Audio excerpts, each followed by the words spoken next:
दोनों ही एक दूसरे के करीब आने लगे थे। इवेंट से आने के बाद जब आरोही सोने जा रही थी, तभी उसे साइड ड्रॉर में 3 साल पुराना न्यूज़पेपर मिला। जब उसने न्यूज़पेपर देखा तो उसकी आंखें खुली की खुली रह गई। वो हैरान थी ये देखकर कि शिवानी ने 3 साल पुराना न्यूज़पेपर संभाल के रखा है। उसके फ्रंट पेज पर वो न्यूज़ थी जिसे वो पढ़ना तो छोड़ो, देखना तक पसंद नहीं करती थी। उस न्यूज़पेपर को देखकर वो खुद से बोली, शिवानी ने ये न्यूज़पेपर यहाँ क्यों रखा होगा? और ये आग वाली खबर से शिवाय का क्या लेना देना? क्या कुछ ऐसा है जो मैं नहीं जानती? दरअसल उस न्यूज़पेपर के फ्रंट पेज पर वो आग वाली खबर छपी थी जो करीब 3 साल पहले जयपुर की बहुत बड़ी बिल्डिंग में लगी थी। इस आग की वजह से कई लोग घायल हुए तो कई लोगों ने अपनी जान भी गंवाई थी। इस आग के कारण ही इस वक्त उसके पापा राजीव हॉस्पिटल में थे। उस दिन आरोही अपने पापा के साथ उसी बिल्डिंग के साइड से गुजर रही थी। उन्हें बिल्डिंग के आगे एक मिठाई की शॉप से कुछ मिठाइयां लेनी थी। जब वो लोग मिठाई लेने के लिए रुके तो आरोही ने देखा कि बिल्डिंग का एक बहुत बड़ा हिस्सा नीचे आकर गिरा, और जब उसने पीछे मुड़कर देखा तो वहां पर आग लगी हुई थी। इस वजह से वहां पर अफरा तफरी मच गई। हर कोई अपनी जान बचाने के लिए इधर उधर भाग रहा था। लोगों को बिल्डिंग से निकाला जा रहा था। आरोही भी वहां पर पहुंची और उसने देखा कि अंदर 3-4 लोग अभी भी फंसे हुए हैं। उधर खड़ी लेडी ने रोते हुए उससे कहा, बेटा बेटा प्लीज मेरे बेटे को बचा लो, वो अंदर फंसा हुआ है, प्लीज बेटा, वो बहुत छोटा है। वो काफी ज्यादा रो रही थी। उसकी हालत देखकर आरोही ने खुद की परवाह नहीं की और वो भी आग के अंदर कूद गई। उसने उन लोगों को बचा लिया, पर जब राजीव वापस आए तो उन्होंने अपनी बेटी को अंदर जाते हुए देखा। ये देख उनके हाथ पैर फूल गए। वो चिल्लाते हुए बोले, आरोही बेटा, तुम अंदर क्यों गई? आरोही आरोही बाहर आओ बेटा।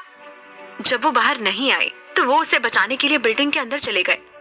आरोही तो कुछ देर में उन लोगों के साथ बाहर आ गई थी, पर राजीव अंदर ही फंस गए थे क्योंकि उन्हें लगा कि आरोही अंदर ही है। उसके बाद फायर फाइटर्स ने उसे अंदर जाने ही नहीं दिया। आरोही ये सीन देखकर डर गई थी। वो रोते हुए चिल्ला रही थी, पापा पापा पापा, प्लीज प्लीज कोई मेरे पापा को बचाओ, वो अंदर है, कोई कोई प्लीज बचाओ उन्हें। उसे ऐसे देखकर फायर फाइटर्स जल्दी से अंदर गए, पर तब तक बहुत देर हो चुकी थी। राजीव के लंग्स में धुआं चला गया था। उन्हें सांस लेने में प्रॉब्लम हो रही थी, साथ में उनके पैर भी जल गए थे। आरोही बस रोए जा रही थी। उसकी फैमिली में उसके अपने बस एक वही थे। वो रोते हुए बोल रही थी, पापा पापा आपको कुछ नहीं होगा, आपको कुछ नहीं होने दूंगी पापा, बस पापा पापा आँख खुली रखिए प्लीज पापा। वो तुरंत उन्हें हॉस्पिटल लेकर भागी, जिसके बाद से वो आज तक कोमा में है। आरोही उस न्यूज़पेपर को देखकर अपने अतीत में पहुंच गई थी। इस बिल्डिंग की आग की वजह से आज मेरे पापा मेरे साथ नहीं है, वो हॉस्पिटल में है और इस वक्त जिंदगी और मौत से लड़ाई लड़ रहे हैं। अगर पापा उस दिन आग में ना कूदे होते तो ये सब कुछ नहीं होता। पर मुझे समझ नहीं आ रहा कि शिवाय का इन सबसे क्या कनेक्शन है। क्या उसका भी इस बिल्डिंग में कोई फंसा था या फिर कुछ और बात है? आरोही को कुछ आइडिया नहीं था कि शिवाय ने इतने पुराने न्यूज़पेपर को क्यों संभाल कर रखा था। उसका इन सबसे क्या लेना देना? क्या कुछ ऐसा था जो शिवाय आरोही से छुपा रहा था? ये सारे सवाल उसके दिमाग में बार बार आ रहे थे। कुछ देर बाद उसने उसे वापस उसकी जगह पर रख दिया और सोने के लिए चली गई। अगले दिन शिवाय आरोही को बिना उठाए ही ऑफिस चला गया था। आरोही के पास करने को कुछ भी नहीं था, इसलिए वो अपने पापा से मिलने हॉस्पिटल चली गई। वैसे तो उसने डिसाइड कर लिया था कि वो अपने पापा को किसी दूसरे हॉस्पिटल में शिफ्ट कर देगी, पर उसे पता था कि उसके पापा की जैसी क्रिटिकल कंडीशन है उसमें कोई भी हॉस्पिटल उन्हें एडमिट नहीं करेगी। उसने 2-3 जगह पर बात भी करके देखी, पर किसी भी हॉस्पिटल में वो फैसिलिटी अवेलेबल नहीं थी जो इस हॉस्पिटल में थी। आरोही को थोड़ा रिग्रेट हो रहा था कि उसने रोहित से फालतू में बदतमीजी की। हम क्या पता वो उसके पापा को इस हॉस्पिटल में रहने ही ना दे। ये सोचते हुए वो अपने पापा के वार्ड की तरफ जा रही थी, तभी उसने देखा कि डॉक्टर के कैबिन के सामने काफी भीड़ जमा है। अरे ये क्या हो रहा है? इतना बोलकर वो उस कैबिन की साइड गई। उसने देखा वहां पर एक अंग्रेज कपल खड़ा था जो अपनी बात समझाने की कोशिश कर रहा था, पर डॉक्टर को उनकी बात समझ ही नहीं आ रही थी। वो अपनी वाइफ के लिए काफी परेशान था और इस बात से भी परेशान था कि वो अपनी वाइफ की प्रॉब्लम को डॉक्टर को कैसे समझाए। आरोही ने सारी भीड़ को साइड किया और उस कपल के पास गई। वहां उनसे बात करके उसे पता चला कि वो दोनों जर्मनी से आए हैं और उन्हें ना तो हिंदी बोलनी आती है और ना ही ठीक तरीके से इंग्लिश आती है, जिसकी वजह से वो अपनी बात ठीक से समझा ही नहीं पा रहे थे। आरोही मुस्कुराते हुए बोली, don't worry, I will help you. किस्मत से आरोही को थोड़ी बहुत जर्मन आती थी। ये उसने प्रणव की कंपनी के लिए सीखी थी, क्योंकि उन लोगों का जर्मनी में बिजनेस था, जिसकी वजह से प्रणव ने उसे जर्मन सीखने के लिए काफी फोर्स किया था। आरोही को लगा कि शायद उसकी सीखी हुई लैंग्वेज कभी उसके काम ही नहीं आएगी, पर आज इसी लैंग्वेज की वजह से उसने एक कपल की मदद की थी। इतना ही नहीं, उसने एक अनजान देश से आई लड़की की जान भी बचाई थी। डॉक्टर ने जब ये देखा कि आरोही उन्हें समझ सकती है, तो वो तुरंत बोले, क्या आप सच में ये काम कर सकती हैं? ये तो बहुत अच्छा है। अगर आप इनकी ट्रांसलेटर बन जाएंगी तो मेरी बहुत मदद हो जाएगी। इनकी वाइफ की हालत बहुत खराब लग रही है।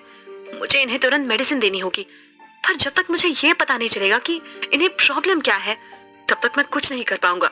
जरा आप इनसे पूछिए ना कि इन्हें क्या हुआ है। आरोही ने तुरंत कहा, डॉक्टर मैं अभी पूछती हूँ, जस्ट गिव मी 1 मिनट। इतना बोलकर उसने जल्दी से अपने सामने खड़े आदमी से जर्मन लैंग्वेज में उसकी प्रॉब्लम पूछी और ये भी पूछा कि उसकी वाइफ को हुआ क्या है। उस आदमी ने उसे सारी कहानी बता दी। आरोही ने फिर कहा, डॉक्टर दरअसल ये लोग लंच करने गए थे, पर वहां गलती से उनकी वाइफ ने मशरूम खा लिया, जिसकी वजह से इन्हें एलर्जी हो गई।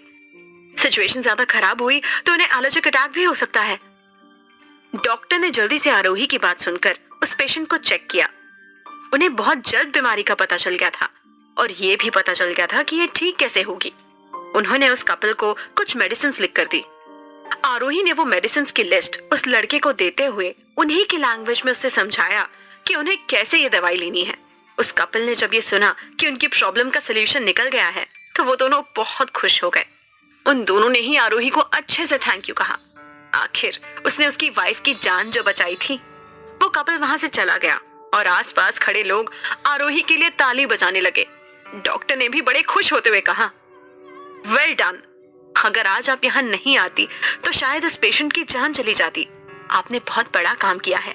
आज आपकी वजह से किसी की जान बच गई। आपको तो ट्रांसलेटर बनना चाहिए। आरोही अपनी तारीफ सुनकर काफी ज्यादा खुश हो गई थी। उसने भी सबको थैंक यू कहा। पीछे खड़ा रोहित ये सब देख रहा था। जब आरोही कैबिन से निकलकर बाहर आई तो उसने देखा कि रोहित वहीं खड़ा था। रोहित उसे शाबाशी देते हुए बोला, क्या बात है, तुमने तो आज बहुत अच्छा काम किया। मुझे तो लगा था कि तुम बस लोगों को परेशान ही करती हो। आज पहली बार देखा कि तुम लोगों की मदद भी करती हो। Not bad. आरोही ने भी तुरंत कहा, मिस्टर रोहित, मुझे समझ नहीं आता कि आप मुझे इतना बुरा क्यों समझते हैं। मैंने आपका क्या बिगाड़ा है? वैसे मैं बहुत लेट हो रही हूँ, सो गुड बाय। वो वहां से जा ही रही थी, पर रोहित ने उसका रास्ता रोक लिया। अरे ऐसे कैसे? आज आप इतनी जल्दी कैसे जा रही हैं? वैसे मैं तुमसे आज काफी इम्प्रेस हुआ हूँ। तुमने वाकई में काफी बड़ा काम किया है। तुम चाहो तो मैं तुम्हें अपने हॉस्पिटल में जॉब दे सकता हूँ। जॉब? और मुझे? आरोही मुंह बनाते हुए बोली, नहीं, मुझे आपके यहाँ कोई जॉब नहीं करनी। मेरा इंटेंशन ये नहीं था कि कोई मुझसे इम्प्रेस होकर मुझे जॉब दे दे।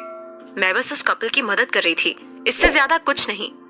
उसे रोहित के साथ थोड़ा अजीब लगने लगा था। वो पहले से ही उसे कम पसंद करती थी। पता नहीं क्यों उसे रोहित के साथ अच्छी वाइब्स नहीं आती थी।